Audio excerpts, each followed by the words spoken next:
The Everest was a chance for Sydney to showcase its racing to the world, and the world certainly took notice. 美仙女就壓住咗勁力馬擊嘅美仙女型勁力馬擊第二、第三名睇下咧。This is the Leia Fortina, Pomino, Melanie Fortina. But with the battleground now at Rosehill, it's a chance for the internationals to showcase their best. あそこに来ているのステレンボッシュ、あそこに来ているのがゴールイン。トンビート、2番ロジリオン迫っていく。3頭広がったが今度は捉えた。7番コラソンビートゴールイン。10e consécutive, restant invaincu et donnant un premier groupe 1 à Antonio Rani. Lake Forest and Tom Marcondo driven out towards the line, take their gym crack. Against an extremely talented crop of Aussie 4-year-olds, it is the most cosmopolitan feature of the Sydney Spring Carnival, the $10 million Golden Eagle.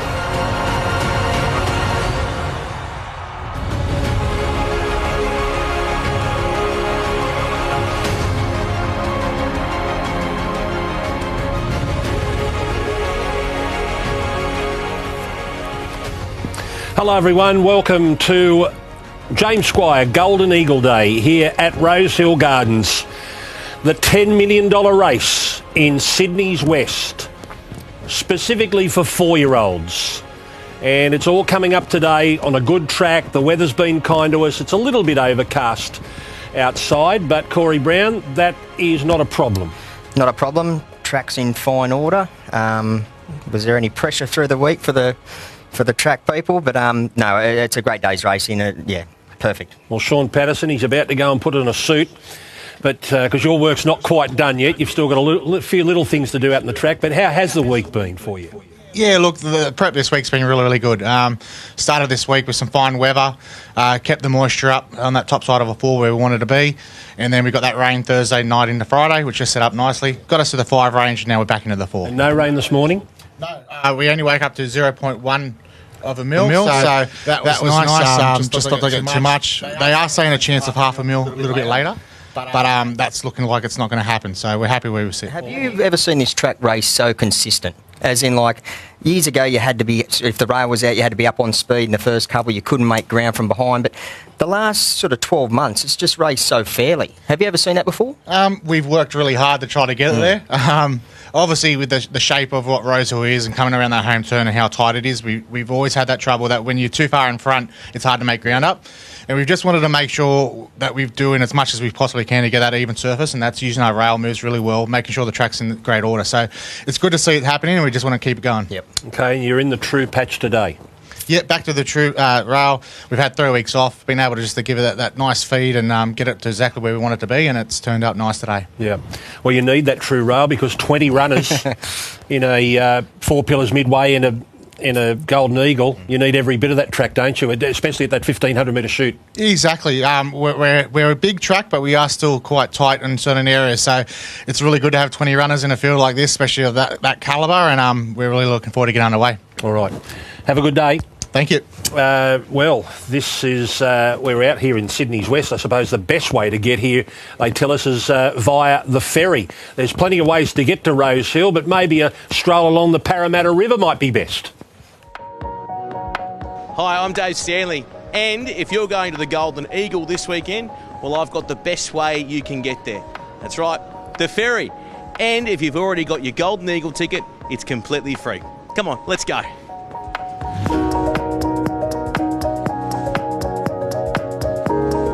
I'm getting on at Circular Quay, one of 11 stops to Parramatta Wharf.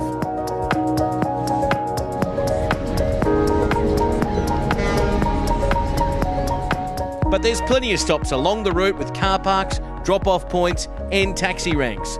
Once you're on, it's a beautiful 50-minute trip. Plenty of time to enjoy the sights of one of the great cities of the world. It's a great place to do some form and catch up with some mates.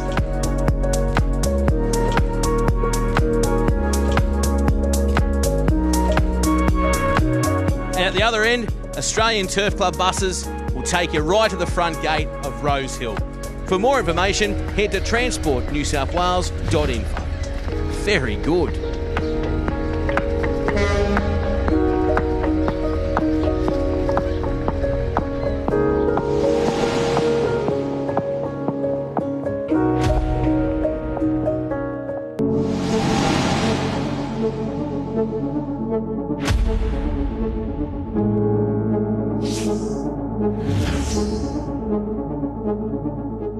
Now, Kieran, you're a son of a great jockey, and jockeys' sons normally kick off really early in their careers.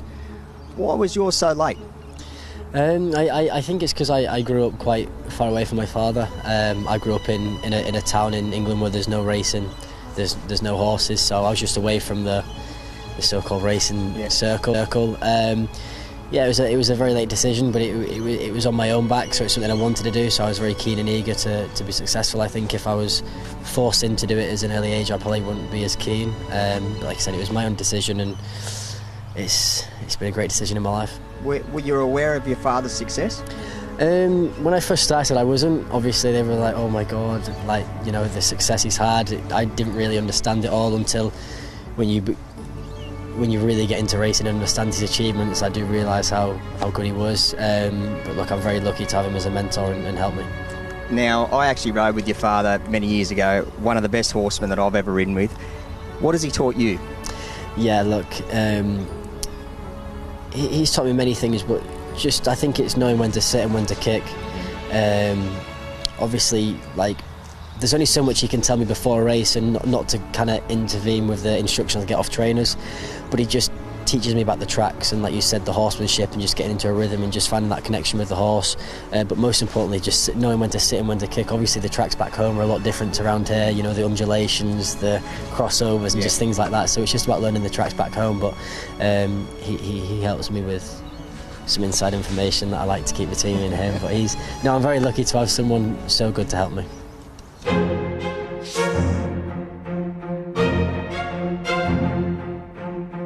Oxted has given Kieran Fallon his first win at the Royal Meeting. You seem to hit success straight away. Very, very lucky. Right place at the right time. Very big stables backing me, supporting me, and obviously my father giving me his knowledge, and obviously being sent to here when I was younger in America only benefited me moving forward. But very lucky in my early stages of my career.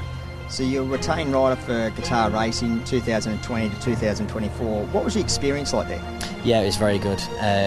It was just as I lost my claim, the experience and the knowledge and just the insights, and just having such a powerful ownership wanting to back you and just believe in my ability just really gave me confidence.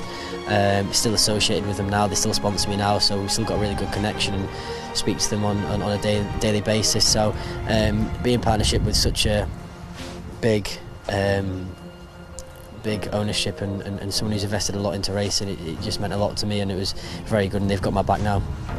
So you're a retained rider to William Haggis, number 2 behind Tommy Marco. And what's it like working with Tommy? It's brilliant. He's such a gentleman. He helps me, I help him. Very, very, very good rider. Obviously, he's established worldwide now. He's riding Group 1 winners, not just in England, but everywhere he goes. So we work really well together. We're both young, we're both keen, and we like to help each other. And obviously, the boss has been really good to us. He's very kind, very generous to the pair of us. So we've got a real nice connection, really good group. You're riding Lake Forest on the weekend. Ridden the horse before, drawn well. Are you happy with where he's at? Yeah, really happy. He's actually come out here and he's really come in his coat. He's moving great. He feels great. He really enjoys just going out on his own. So he's turned the corner in his career. And yeah, look, drawn 8 is a very good barrier to have. We're not stuck in the car park and we're not really low. I think it's just a nice. And I think it's right for us. But look, most importantly, he's got to get out. He's got to get away. He's got to be on terms. So. It's an unknown, or obviously competing against these horses. We've never competed against them before, so we don't know where we stand with him, but he comes here with every chance. He's got a lot of speed. Hopefully he can stay the trip. Now we're seeing Tommy Marquand come out here quite frequently, do a little bit of a stint. Could we see Kieran Fallon come out and do one? Hopefully in the future, yeah.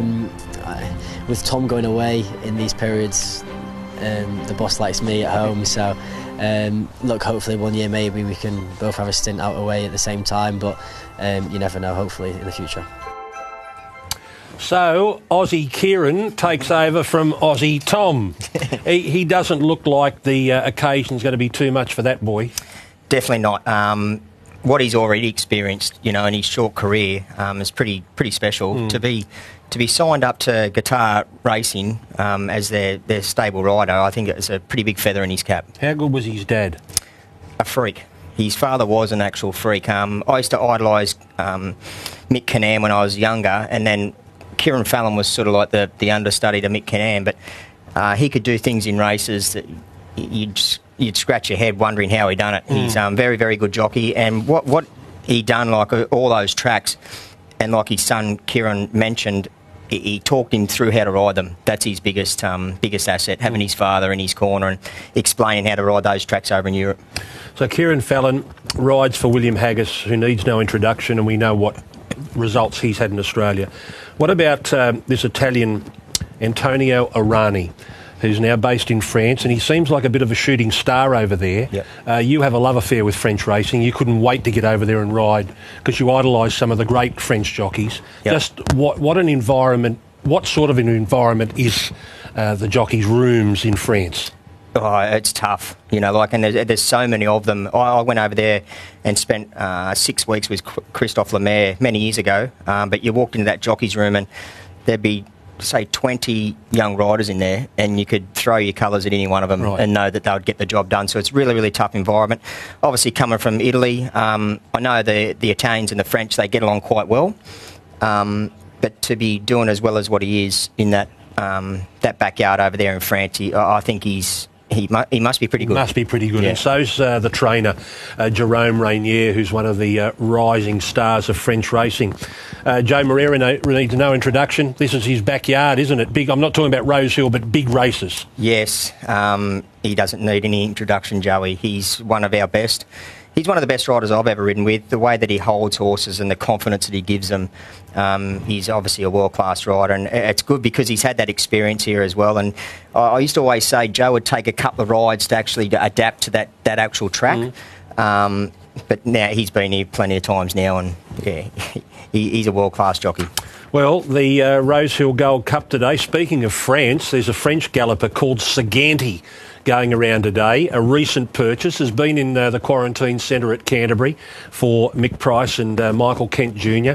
The ride goes to Chad Schofield today. So we're going to see this 4-year-old Entire, a 3-year-old by European standards, run today in the Rosehill Gold Cup. The horse called Saganti. Ali Mosley is out at Mick Price and Mick Kent Jr.'s stables with their Sydney foreman, Ben Elam. Well, Ben, this is really exciting. I've not been in your new setup here at Rosehill. It's perfect.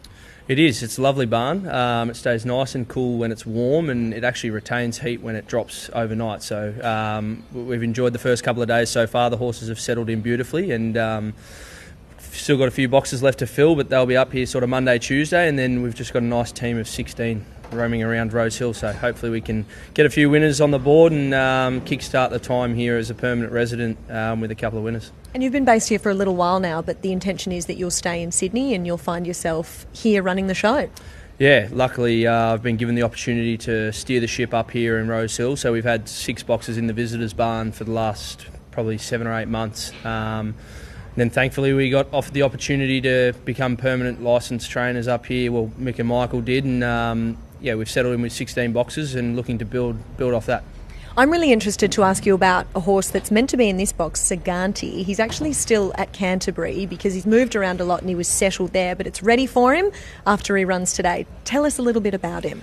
Look, he's a lovely colt. He stepped off the plane and he had plenty of spark about him. Sometimes that travel can really knock horses around, but he hasn't missed a beat.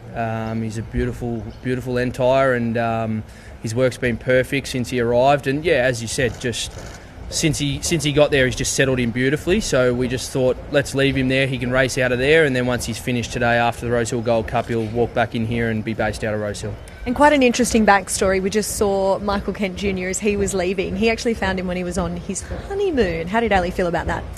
Well, honeymoons are supposed to be spent drinking cocktails and sitting in the sun, but Michael made sure that there was an opportunity to go and inspect some horses with Arthur Hoyu, who took him around some stables in France there. So he found him, he really liked him, and obviously really big supporters of our stable, OTI, Terry Henderson, his team jumped on board as well. So really looking forward to getting him to the races. I think he's a really great hope. He's got brilliant form. We're still learning about him in terms of his work's been perfect, but we haven't seen him race before. So we're going to learn a lot after today, and he hasn't raced since the middle of the year. So he's only going to improve off what he does today. So he ran over 2400 last start in a Group 1 there at Longchamp. What's he shown you since he's been working at Canterbury? What's his attitude like? He's bright. He's got a lot of bounce about him. He has a roll after he works, and he has a nice squeal and kicks his heels up. Like he's a really fresh horse that enjoys his work, and it's been good. We've been able to do plenty with him, but also leave enough in the tank for him to have a turn of foot at the end of 2000. So obviously he drops back to 2000, first time in Australia, and look, it seems to be a race that's got a good little bit of speed in it. He's been sticky away sometimes in his races, but he's also been quick away. So whatever he does today, Chad will ride him where he's comfortable. And one thing I will say is he's rock hard fit, so he'll be on his bike early, and he'll learn a lot. Well, that box looks very inviting for him to come home and find his new spot. So no doubt he'll run a really nice race today, but an exciting prospect going forward. Definitely. We're really looking forward to putting him in our system. And, as I said, what he does today he's only going to build off. So looking forward to it, and hopefully he can be in the money. Best of luck and welcome to Sydney officially. Thank you very much. He has serious French form, Saganti. His last start, which was 112 days ago, was in the Grand Prix de Paris, and it has turned out to be one hell of a form race for staying 3-year-olds. There's a funny story, Mick Kent Jr. on Sky this morning talking about this horse, how he went out for a romantic dinner and ended up buying a horse. He got this horse while he was on his honeymoon. Let's hope it pays off. One of the stars of the show today is the Magic Man, the man they call the Magic Man, Joao Morera.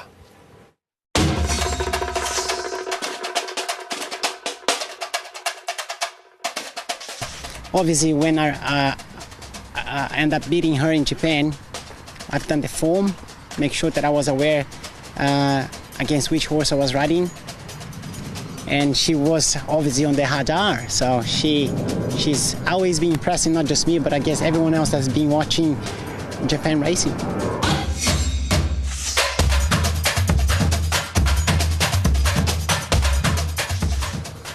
Her form is as good as it gets, you know.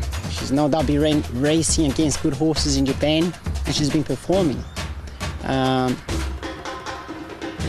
Obviously, when you come over to Australia, where you breed so many horses, you're gonna find good horses to give them a challenge. If I was to pick a ride, she's no doubt would be the one that would be on the top of the list. The strongest point about this field is no doubt that how she dashes home. Like, she's got a very good sections in the last 400, and I think that's gonna be the main points to make sure that she delivers her best.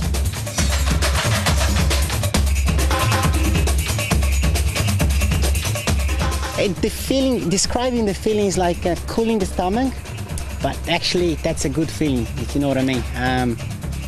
She's a good horse, and she gives me the confidence that she's going to be able to deliver her best, and we just got to do our job, which is just to try to make it simple, not complicated, and hopefully everything goes on our way.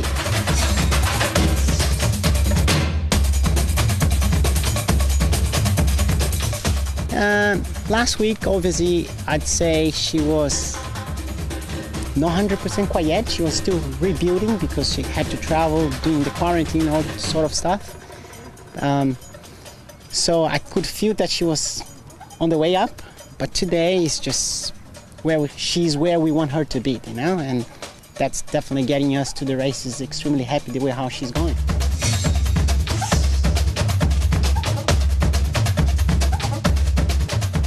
Yeah, hopefully that's the number that is gonna come up, you know.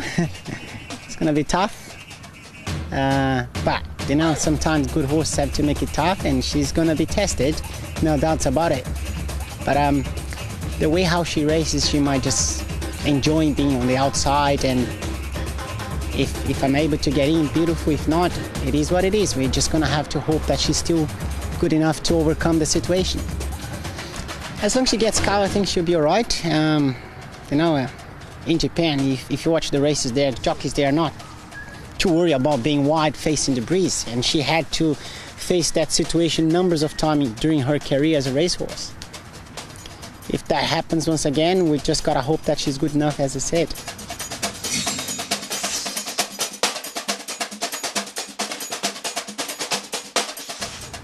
I don't think will be any problem. The straight is long enough. She's likely to be midfield or worse. where she actually races in Japan, and she's no doubt going to be dashing home as a really strong horse, and the track itself doesn't worry me at all.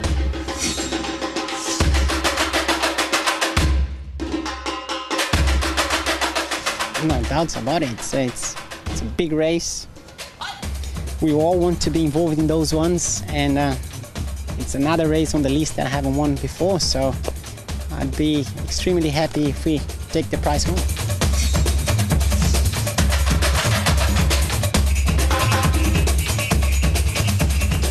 No, it's what we want, you know.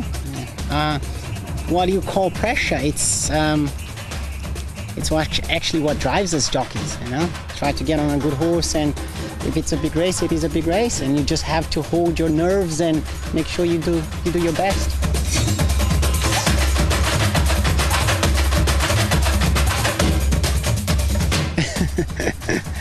Yeah, I'd love to stay, but it's not only on me. If I was the one to make the call right away, I'd be making Australia my home by now. But just don't forget, I've got a family, and I gotta make sure that I convince them this would be the best place for them to live at, you know. We've been trying, so far it's just conversation, discussions, but nothing's been confirmed so far.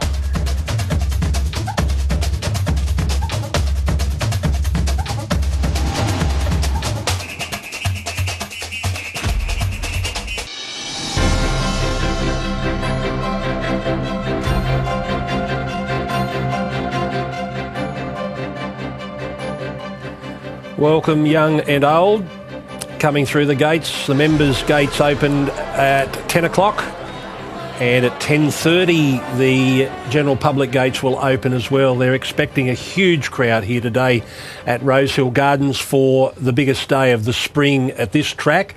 Golden Slipper Day, the biggest day in the autumn. Golden Eagle now the biggest day in the spring. A race worth $10 million, and a chance to ride the winner today is young Zack Lloyd, who's with Chantel Buckley. Well, Zack Lloyd, when I say the word Steffi Magnetica, what does it mean to you? Yeah, a lot.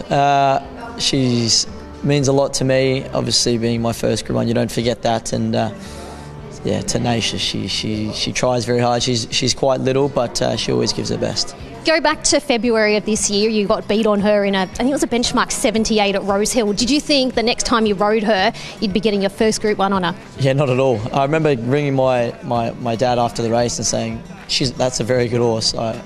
I gave her a bad ride, and I just thought I wanted to ride her next time. Another benchmark 78 where I thought she could win. So it just shows how far she's come and how much she's improved. And yeah, full credit to Bjorn and the Cunninghams for giving her that time. And yeah, she's obviously improved a lot. Going into the Stradbroke, were you confident? I know she had no weight on her back, and the race was looking really good for her. But how were your confidence levels? I was very confident. I was happy with the ride that I had, but the Friday night I was just having dinner in Queensland with my parents, and my dad come and he said, "I've looked at this mare's every replay and every trial, her whole career, and he said she'll win if you give her a good ride." And I said, "Oh, that's a lot to ask," but when he said that, he's normally not too far wrong. So he gave me a lot of confidence, and yeah, he was right. First up in the shorts, she was brilliant. She got back, she flashed, and she only just got beat. What did you think of her Everest run? It was a pass mark. Obviously not the result we wanted, but second up in an Everest is it's a tough ask, and I think the tempo of the race, she needs a fluent race, as she got in the Stradbroke where they rolled along, and the Everest was obviously a pretty steady tempo up front, and she is a pretty tricky horse to ride, and the fact that she is a bit gassy and can over race, so she got pulling on me, and that just took away her sprint. But her last 100 was as good as anything in the race, and I think if she can get a good, genuine run Golden Eagle, which I think she should, I'm very confident she can run well. 1500 won't be a problem? I don't think so, as long as she relaxes. If she pulls as she did in the Everest... You've told me that she is a hard horse to ride. Yeah, she's just so little, and because she tries so hard, she's just got a bit of sass in her, and she's very competitive, so she just needs to switch off, and the 1500 will be no worries then. I don't know if you remember, but this day 2 years ago, you were a 3 kilo kid and you rode a double. Here you are, a genuine contender for a $10 million race. Yeah, I do remember that day. It was my first Saturday meeting in Sydney. I was just riding in the midweeks, and I had a nice horse, Mars Mission for Hawks, which I wanted to go and ride for them, obviously on the Golden Eagle Day, and you had a good day. So that's sort of where it all got rolling and the snowball started flowing. So it'd be nice to win a Golden Eagle. And I don't want to get ahead of myself, but it's a huge amount of money for someone like you, a 21-year-old Zack Lloyd. When you win races, do you have anything in mind? Say, for instance, if I was to win a race, I'd go and buy myself maybe a handbag or a flashy pair of shoes. Do you have anything that you'd treat yourself with if you were to win? Not really, but I'm looking at buying a place. And so, yeah, every win now counts towards a mortgage sort of thing. That's what my mum keeps telling me and telling me not to spend my money. So, Golden Eagle paycheck would do that a lot of help. They say you should always listen to mum and dad. Yeah, I try to. Best of luck, Zack, and thank you for your time. Thank you. Well, there he was, 2 years ago on this day. He looked like a baby, but now he's all grown up. He's 21. He even owns a razor now. Doesn't use it often. And he won't be overcome by the occasion either. He'll handle it all. Who are you tipping in the big one? Jolie St, did you say? Yeah, I'm going to go Jolie St. I love the way it runs through the line. Probably unlucky in the Everest. I think it's a horse on the way up. We know it's got a big finish, and yeah, look, the overseas horse is going to be hard to beat, but luck in running is going to play a big part in this race. 20 runners. Home turf might be a big plus. Big plus, I think, yeah. Yep. All right, go and get ready for the yard. Thank you. All right, I can see Ronnie and Tim getting set out there.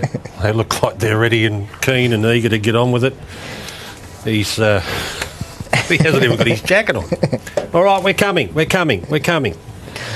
Tim Ryan and Ron Doversey coming up next with a preview. But first, here's Peter Snowden talking about Zadaki and the big one, the $10 million Golden Eagle.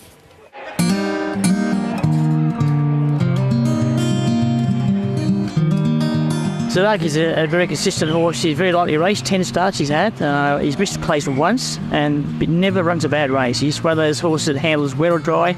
And I like it out of him. I think Zadaki's best asset is his reliability. He's tough, he can race on speed, he can come for the back. He's just a beauty. He's just astounding. But that run last start, I just can't get it out of my mind. It was just outstanding. Zadaki running up behind them. First up from a spell, off one trial. Drew a good gate, got a nice economical run, but he was good late. But it got really tough the last furlong. I really liked what he did. He stuck his head out right through the line. Zadaki working into the clear. Kamachi the outside needs to lift. It's still Ostraka in front though, inside the 50, and Ostraka's going to beat Zadaki. The Golden Eagle, the $10 million Golden Eagle, has it always been the plan? Yeah, for Zadaki, the Golden Eagle, lucky Pipos, his owner, flagged that after he won the Wing Stakes in Brisbane. I thought, well, that's good. We'll ride a higher in the bar, have a drink. He said it. I said, well, we'll join him, but I thought that was always going to be way too hard for him. But look, after his run the other day, I've really started to think seriously about the race now, because his run was amazing, and he's got to go up another 10 levels again in that sort of race, because there'll be a full field of 18, 20 runners, and they'll have form just as good as him, so good draw will be vital for his chances of winning. But look, no matter where he runs, I know he'll run a solid race. Lucky Pipos, he's the owner or part owner and owns the majority of them. He bred him, the Zoo-style gelding now. Lucky's been in the stable we had a few good horses for Lucky. He's been in the stable about 2 or 3 years now, but this horse is by far, I think, will be his best horse. Those famous colours he wears are the Gun-Sin colours, not exact colour, the same colour. And he had his family was involved with Gun-Sin, and what a thrill and a ride. And he still remembers the days he was there and seen nearly all his starts. And a lot of fond memories we often told Fack about those days, and I remember him pretty well as well. So but he was part of it. In the ownership group of that horse, and there's a great moment had by a great champion horse. Young Care is our charity we're representing on Saturday in the Golden Eagle, and how proud we are to be able to be a part of that. And the whole concept of the amount of money that's going to charities, every horse gets a dip in the tin, and what a great thing it is. So we're proud to represent Young Care. We have Shannon here this morning. He's had a great morning out with Zadaki. When there's a draw, he's had a special day, and hopefully we can make a special day for a lot of the charities on Saturday.